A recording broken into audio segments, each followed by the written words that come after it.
फिर हमने नीचे अब एन ई उसने दिए हुए ई के साथ जो वर्ड होगा वो लगाएंगे मैंग एडजेक्टिव, ठीक है। एडिबल, एडिबल कहते हैं लजीज, एन एडिबल मैंगो।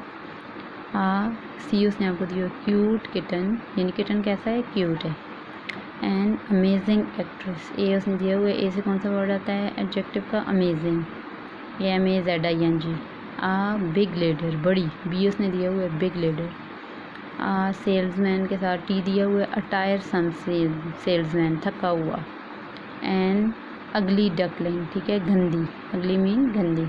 अब नेक्स्ट पे देखें, listen to the sentences being read aloud, underline the correct word from the pair. The vest is more expensive than the socks. Vest, ये वाला वेस्ट तो नहीं आएगा, ये वाला वेस्ट आएगा। आस्तीन, अब दोनों की साउंड्स एक ही हैं लेकिन वर्ड डिफरेंट है, ठीक है। वेस्ट, ये वाला वेस्ट आएगा, टिक कर लें।